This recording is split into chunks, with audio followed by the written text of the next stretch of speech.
오늘의 10분 말씀. 열왕기상 6장 1절부터 13절입니다.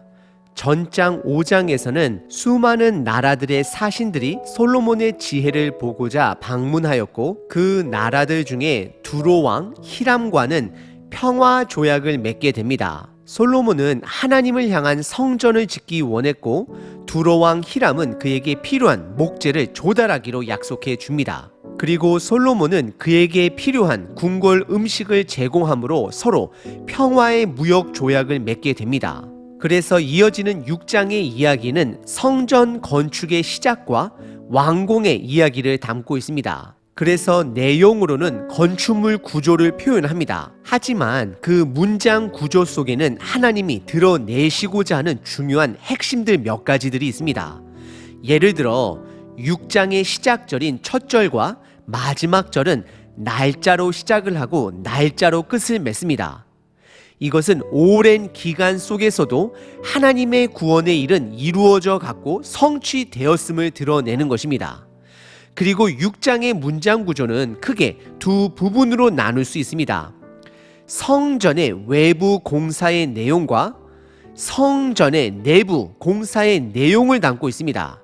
하지만 성경은 의도적으로 그 중간에 허리 부분에 매우 중요한 말씀을 집어넣게 됩니다. 그 핵심적인 말씀은 하나님의 말씀을, 율법을 듣고 순종해야 함을 강조합니다. 6장은 성전 건물보다는 말씀 순종의 중요성을 강조하고 있습니다. 오늘 본문을 통해 우리 공동체가 또는 내가 본질이 아닌 비본질에 집중하고 있는 것은 없는지 스스로 점검해 보시길 바랍니다.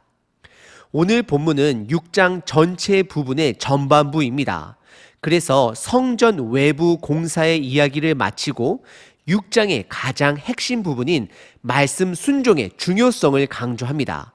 그래서 두 부분으로 나눌 수 있습니다. 첫 번째는 성전 외부 공사 내용입니다. 두 번째는 말씀 순종입니다. 첫 번째 부분은 성전 외부 공사의 이야기입니다. 1절부터 10절입니다. 이스라엘 자손이 애굽 땅에서 나온 지 480년이요 솔로몬이 이스라엘 왕이 된 지 4년 12월 곧 둘째 달에 솔로몬이 여호와를 위하여 성전 건축하기를 시작하였더라. 2절 솔로몬 왕이 여호와를 위하여 건축한 성전은 길이가 60규빗이요 너비가 20규빗이요 높이가 30규빗이며 3절 성전의 성소 앞 주량의 길이는 성전의 너비와 같이 20규빗이요 그 너비는 성전 앞에서부터 10규빗이며 4절 성전을 위하여 창틀이 있는 붙박이 창문을 내고 5절 또 성전의 벽 곧 성소와 지성소의 벽에 연접하여 돌아가며 다락들을 건축하되 다락마다 돌아가며 골방들을 만들었으니 6절 하층 다락의 너비는 5규빗이요 중층 다락의 너비는 6규빗이요 셋째 층 다락의 너비는 7규빗이라. 성전의 벽 바깥으로 돌아가며 턱을 내어 골방 들보들로 성전의 벽에 박하지 아니하게 하였으며 7절 이 성전은 건축할 때에 돌을 그 뜨는 곳에서 다듬고 가져다가 건축하였으므로 건축하는 동안에 성전 속에는 방망이나 도끼나 모든 철 연장 소리가 들리지 아니하였으며 8절 중층 골방의 문은 성전 오른쪽에 있는데 나사 모양 층계로 말미암아 하층에서 증층에 오르고 중층에서 셋째 층에 오르게 하였더라. 9절 성전의 건축을 마치니라. 이것은 외부 성전 건축을 마치는 것을 말합니다. 그 성전은 백향목 석가래와 널판으로 덮었고 10절 또 온 성전으로 돌아가며 높이가 5규빗 되는 다락방을 건축하되 백향목 들보로 성전에 연접하게 하였더라 라고 기록합니다. 다시 말씀드립니다. 6장 전체를 봤을 때의 첫 절과 마지막 절은 날짜로 시작을 해서 날짜로 끝을 맺습니다. 1절에 이스라엘 자손이 애굽 땅에서 나온 지 480년이 되었다라고 기록을 하고 솔로몬이 왕이 된 지 4년 둘째 달 즉 2월이 되었음을 기록합니다. 그리고 그 날에 여호와를 위하여 성전 건축을 시작했음을 기록합니다. 여기 1절에 매우 중요한 세 가지 의미가 담겨져 있습니다. 첫 번째는 언약의 성취를 강조합니다. 성전 건축을 앞두고 이스라엘 역사를 크게 두 부분으로 구분할 수 있습니다. 첫 번째는 이집트에서 나온 사건입니다. 그리고 두 번째는 가나안 땅에 정착한 사건, 이 두 가지로 나눌 수 있습니다. 하나님은 아브라함에게 창세기 15장에 이미 그의 자손들이 이방 나라를 400년 이상 섬기게 될 것을 말씀하셨습니다. 그리고 실질적으로 이스라엘은 이집트에서 430년을 노예로 지내게 됩니다. 그리고 오늘 본문 1절에 이집트에서 나온 지 480년이 되었다라고 기록을 합니다. 이것은 사무엘하 7장 다윗에게 그의 아들이 성전을 건축하게 될 것이고 평강을 누리게 될 것을 말씀하신 것의 성취 부분이 되는 것입니다. 오늘 본문은 하나님의 말씀대로 이스라엘이 이집트에서 나온 지 480년이 지나 드디어 성전 건축을 하게 된 것을 드러내고 있습니다. 하나님이 말씀하시면 반드시 이루어집니다. 성취되어집니다.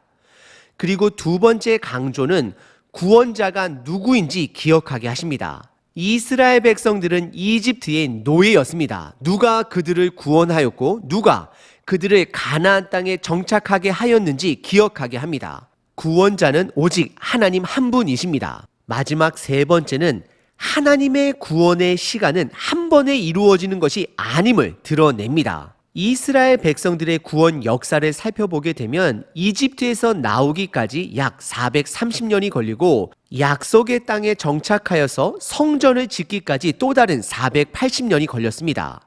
구원은 단번에 이루어지는 것이 아닙니다. 시간이 걸립니다.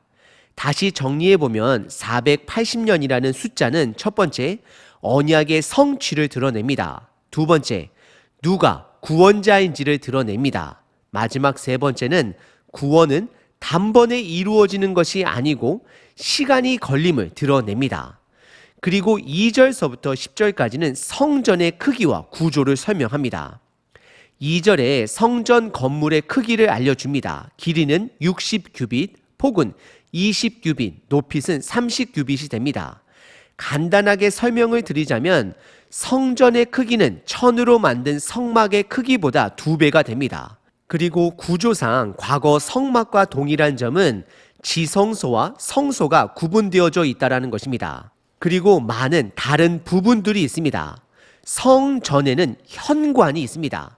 성막은 천으로 지어졌기 때문에 특별한 입구의 공간이 없이 천을 통해 바로 성소의 공간으로 들어가지만 성전은 현관홀과 같은 공간이 따로 있습니다.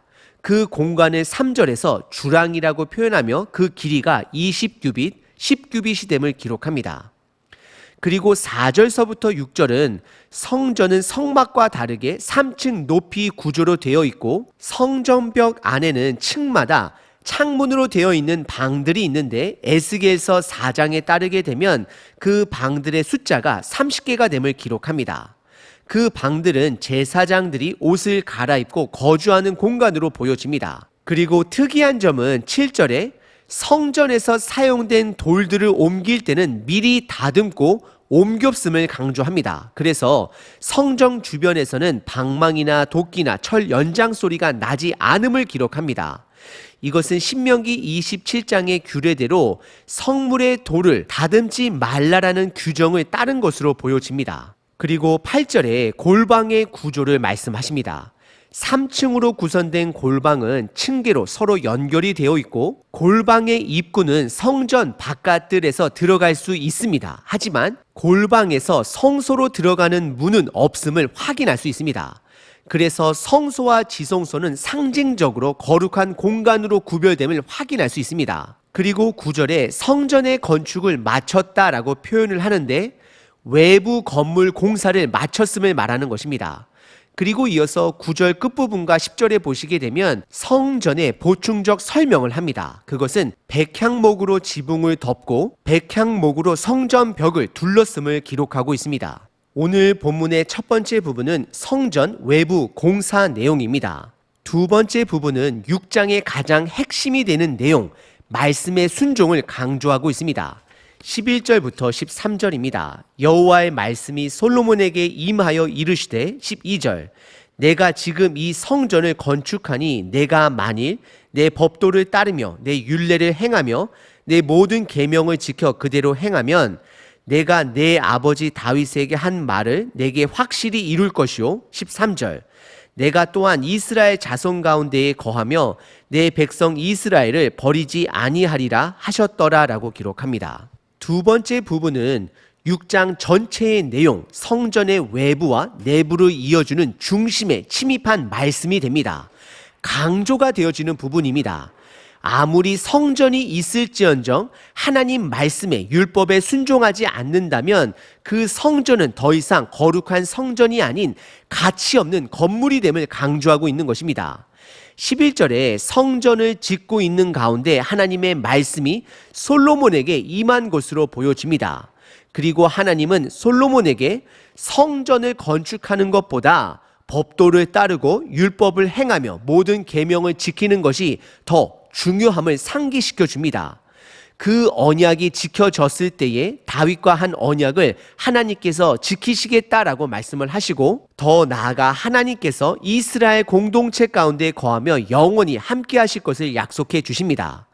오늘 본문의 두 번째 부분은 말씀 순종의 강조 부분입니다. 오늘 본문 솔로몬의 성전 구조 설명과 출애굽기 성막 구조의 설명을 비교해 보면 솔로몬의 성전 설명은 매우 간략하게 설명하고 있습니다.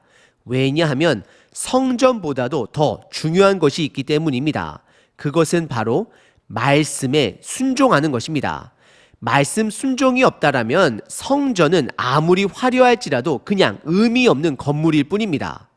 그래서 오늘 본문의 시작이 출애굽한 지 480년이 지나 드디어 솔로몬이 나라를 4년째 통치할 때에 언약대로 성전을 짓게 되었음을 강조합니다. 사무엘서에서 이스라엘 백성들이 하나님의 언약궤를 부적처럼 사용해 전쟁에 가지고 나아갔다가 전쟁에 대패하고 언약궤마저 빼앗긴 사건을 우리는 기억합니다. 그래서 우리가 집중해야 하는 것은 성전이 아니라 성전을 짓도록 허락하신 하나님께 집중해야 합니다.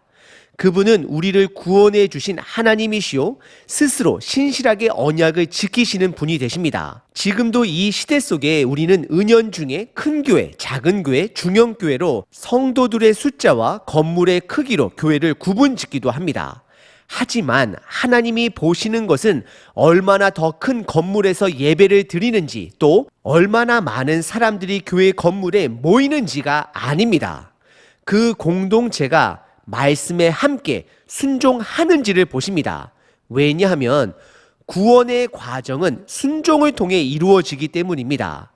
이스라엘이 이집트에서 나오기까지 430년이 걸렸습니다. 그리고 40년의 광야 생활과 가나안 땅에 정착해서 언약대로 성전을 짓기까지가 480년이 걸렸습니다. 이것은 하나님의 구원이 단번에 이루어지는 것이 아님을 드러냅니다. 순종의 삶을 통해 구원을 이루어가는 것입니다. 오늘 하루 순종의 삶을 통해 보이지 않는 교회 공동체를 하나님의 나라를 세워가시는 확장해 가시는 저와 여러분 되시길 바랍니다. 365일 기도문입니다. 시편 6편 여호와께서 내 간구를 들으셨으며 여호와께서 내 기도를 받으시리로다.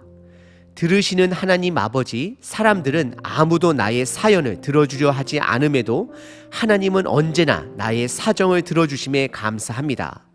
나의 형편과 사정을 아시며 숨소리까지 귀 기울여 주시니 감사합니다. 오늘도 내가 만날 어려움을 주님께 올려드립니다. 예측할 수 없는 일들이 일어날 때 두려움을 물리쳐 주소서. 지혜가 필요할 때 판단하고 대처할 수 있는 지혜를 허락하소서. 그리고 들으시는 아버지를 본받아 나도 들어주는 사람 되게 하소서. 오늘도 주님을 신뢰함으로 얻는 이 평안 때문에 다른 사람들을 돌볼 여유를 갖게 됨을 고백합니다. 말하기보다 듣기를 먼저 하겠습니다. 오늘 하루도 말씀의 순종으로 행함으로 하나님의 나라를 더욱더 드러내겠습니다. 예수 그리스도의 이름으로 기도합니다. 아멘. 하나님을 찬양합니다.